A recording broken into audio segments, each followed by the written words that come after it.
tal? Muy buenas noches. Gracias por abrirnos las puertas de su casa para recibirnos en día y horario especial. Esta noche vamos a conversar con un político que se ha hecho conocer bastante en los últimos años con un estilo mordaz, desafiante, provocador.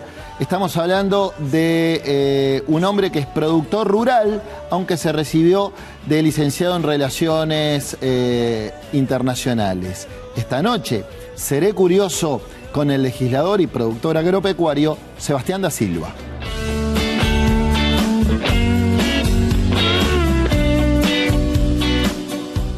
Sebastián, ¿cómo andás? Bien. ¿Quién te dice Sebastián? Poca gente. Más bien negro. Sí, la verdad es que me digan Sebastián, capaz que... O Seba. Sí, capaz que ¿Tu mujer? mi padre. Tu viejo. Debe ser de los pocos que no me dice negro. Está bien. ¿Cómo es eso de que tu nacimiento no figura en los registros de Impasa el 8 de junio del 72? Bueno, no figura, no lo pagué, no lo pagamos. ¿Por qué? Y bueno, porque estábamos en el medio, me cuentan mis viejos, ¿no? Nosotros vivíamos en el campo, mamá vino para Montevideo y estaba en el Parque de los Aliados, y ahí rompió la bolsa, y justo era una huelga, no sé si era un paro de la salud. La cuestión es que la ingresaron, y estaba solo los servicios médicos, los servicios administrativos no estaban. Entonces, cuando, bueno, le dan el alta, y bueno, a nadie le importó cobrarle el parto. En momentos donde no era lo usual ser socio mutualista, o sea, nosotros claro, veníamos y pagabas el parto. Y bueno, nací gratis, y acá estoy. Vos sabés que preparando tu entrevista me di cuenta de algo que yo... Era una curiosidad que arrastraba, digo, alguna vez le voy a tener que preguntar, ¿por qué el @Camboue, no? Mucha gente te conoce como Camboue. Y resulta que es tu apellido materno. Exacto. Camboue. Cuando hice la cuenta de Twitter, yo soy muy ansioso. Entonces puse Negrazo, Negro da Silva, S da Silva. Y no, estaba todo ocupado. Y entonces no me preguntes por qué. Mi segundo apellido, que es Camboue, es un apellido muy poco usual acá en Uruguay. Mi tío falleció, después queda solo mamá y una tía. Entonces no va a haber descendencia acá. Y no me preguntes por qué lo puse. Ah, pero pegó. La gente te dice Camboue. Pero no fue algo pensado, ¿eh? Mirá que fue hace 14, 15 años. No es que yo estaba pensando en tener la cantidad de seguidores que tengo ahora, el atomice diario en el Twitter. O llegar al Parlamento, ¿no? Creciste al noroeste de Durazno, en el establecimiento rural La Paloma. ¿Cómo fue tu niñez en campaña? Y contame a qué se dedicaban tus viejos. Doy por sentado que trabajaban en el campo. La historia de mis viejos son productores rurales. Papá un luchador, mamá también. Capaz que la que tenía más plata era la vieja, el campo era de mamá. Y bueno, soy hijo de la crisis del 82, la crisis del 2002. La tablita del 82. Exacto. El día que reventó la tablita estábamos en Montevideo y yo lo vi llorar a papá, ¿no? Después los viejos se separaron, por ejemplo, yo tuviera 6, 7, 8 años. Y papá, que es un tipo hosco, lo vi llorar y bueno, después la crisis se llevó el campo de la vieja. La otra crisis del 2002 se llevó otro campo que papá se cae y se levanta, también se llevó. Y yo tengo los recuerdos, tengo algunos recuerdos muy borrosos y algunos muy impactantes. Yo estaba en una carretillita cuando una crucera picó a una pastora alemana, ella era pastora, y la mató. No sé qué edad tendría, ¿viste? Y después, bueno, muchos de esos, sobre todo en las vacaciones, ¿sí? Después nos vinimos para acá, mi hermana empezó a estudiar en el seminario, y siempre el vínculo fue a posteriori en las vacaciones. Yo no conocía Punta del Este, a lo sumo conocía Shangri-La en verano, claro. Siempre nos íbamos para allá. Me llamó la atención, leyendo una nota del Montevideo Portal, decías que el primer recuerdo de tu infancia en el ámbito rural, cuando tenías apenas 3 años, es cuando deshacinaste una oveja, carne de capón. Chino básico para mí, contame. ¿Qué es eso? No, desayuné. No, desasinaste. No sé qué es eso, dónde salió, Checho. No está así en la nota. Desasinaste, que desasinó una oveja. Bueno, no es un carne término de muy capón. no, es muy. Debe ser desayunar carne de capón, ¿no? Nosotros Mira. íbamos a la cocina de los muchachos, estaba Felicio. Está mala ahí la traducción.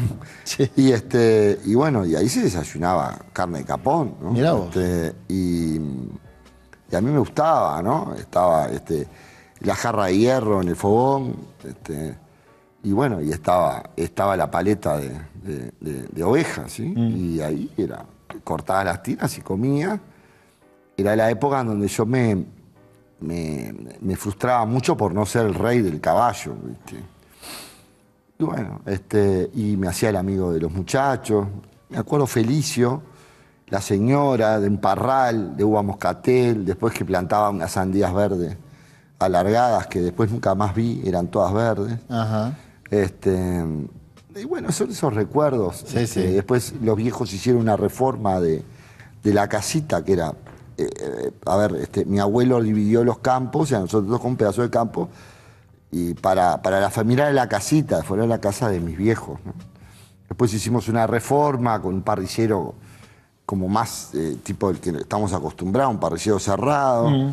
Después la infancia con mi primo, que es mi hermano del alma, somos casi que gemelos, y él vivía en Sarandí del Chi y siempre se iba, y con mi hermana también, en la competencia sobre todo, en andar a caballo rápido.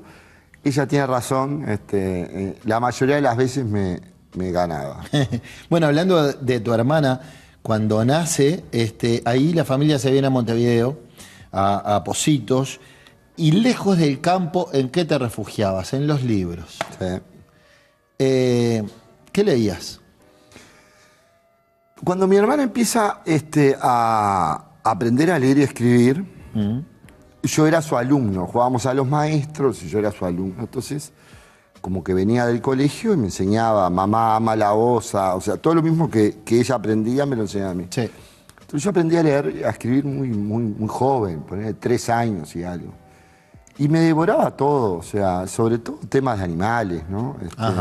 Ahí como vos, que ahora que sos padre, ves el filón de tu hijo y enseguida se lo fomentás. A mí me gustaban los animales, venían las enciclopedias. Sí, sí.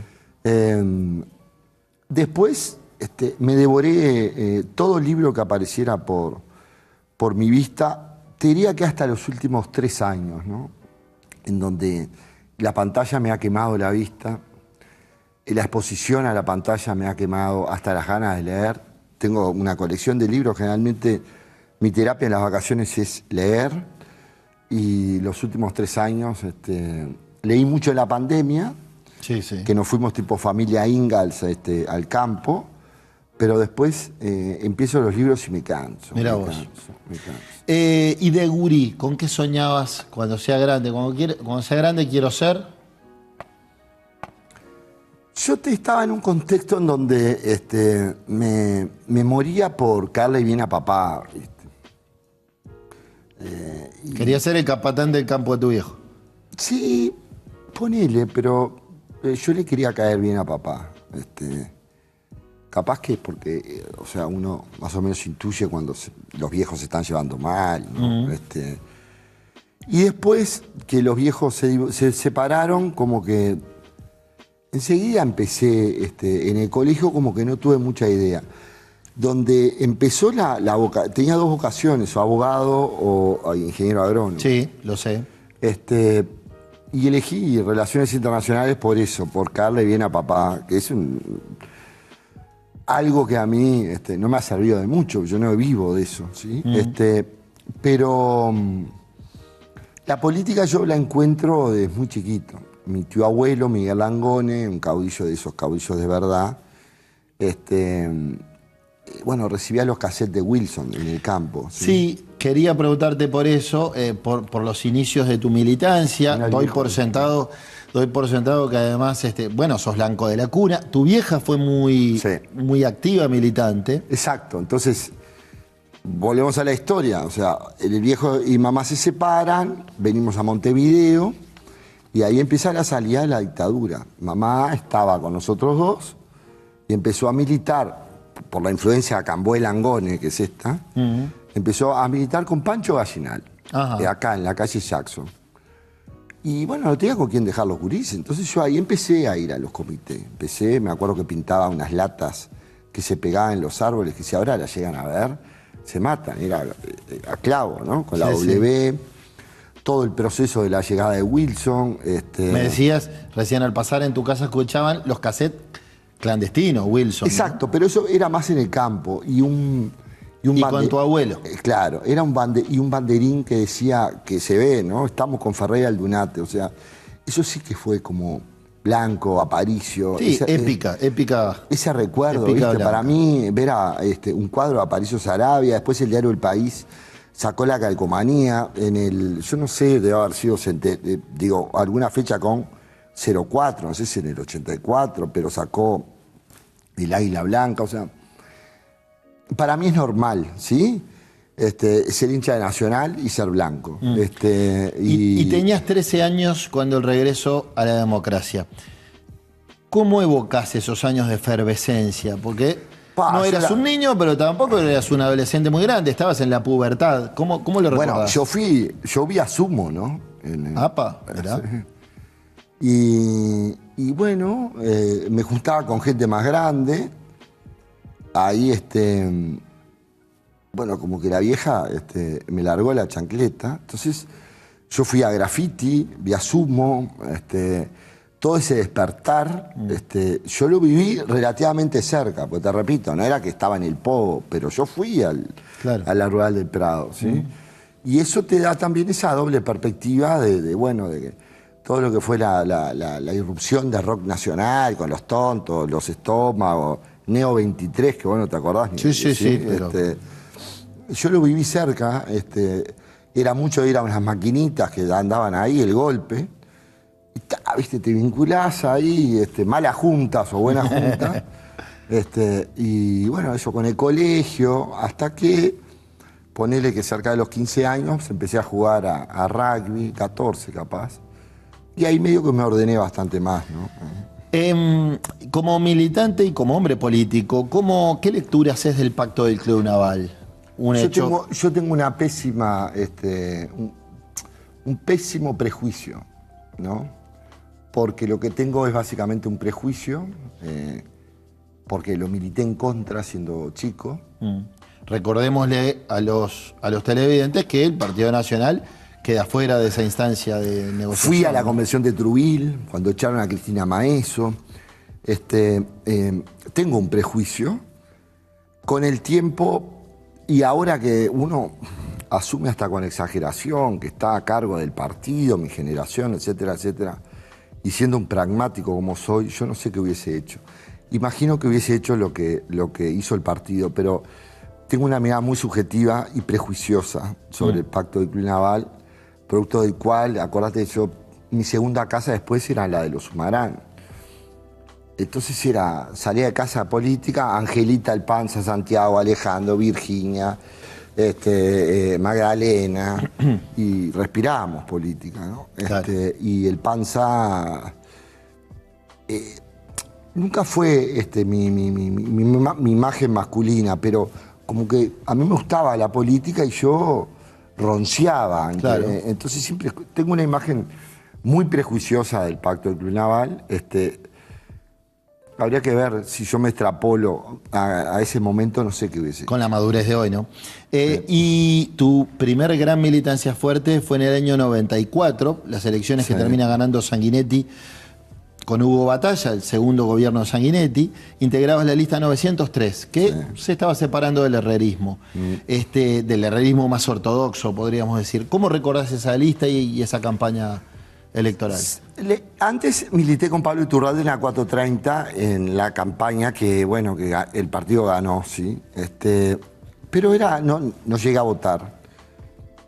Y fue toda una casualidad, ¿viste? El destino, porque Álvaro Carbone se separa de la 71, fue ministro de Trabajo del gobierno blanco, y cuando la 71 se fue fundada por ahí, quería impulsar a Gustavo Penades como su candidato. Y Álvaro, Gustavo era edil en aquel momento.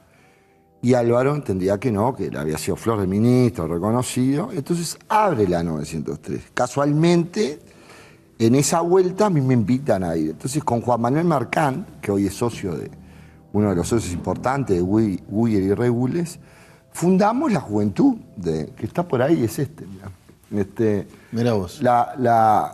Le digo fugitivo, porque su sueño era ser parte de un buffet de abogados importante. Mirá y él vos. lo cumplió. Y sí, el claro. mío era ser senador, como Wilson, y estuve sentado en la banca de Wilson. Entonces ahí como que tuve suerte, ¿viste? Porque éramos los primeros dos, y ahí hicimos una juventud enorme, enorme, que después a mí me llevó a ser edil suplente, y ya yo pagué poco derecho de piso. Bueno, y me meto de lleno en tu carrera política. Llegaste al Parlamento, mucha gente te va a recordar de estos últimos años, pero en el año 2000 como diputado suplente de Álvaro Alonso, Sí. que termina asumiendo como ministro de Trabajo. ¿Recordás algún proyecto de ley tuyo en ese quinquenio? Tengo 2 proyectos presentados, uno de los clústeres de exportación, ¿sí? Que lamentablemente no se o sea, y después de las empresas maquiladoras, de tratar de imponer un régimen de zona franca parecido a las maquilas, y tampoco, ¿no? Vos acordate que ahí, al igual que en este periodo, fue un calvario. Yo embromo que cada vez que soy titular en el Parlamento se viene una catástrofe, ¿sí? Porque yo me fumé la crisis esa que fue matadora y estos años que fueron agotadores. Ajá. Entonces lo que fue un periodo normal, después pasó con la aftosa, después empezó todo la tos, y muy parecido a lo que pasó en este periodo, éramos resistencia, ¿sí?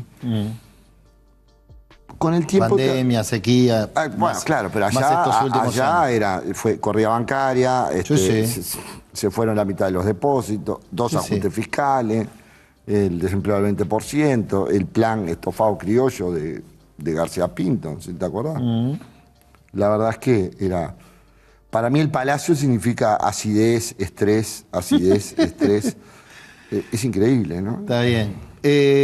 Vamos a una pausa. Estamos charlando con Sebastián da Silva en la noche de Ser Curioso.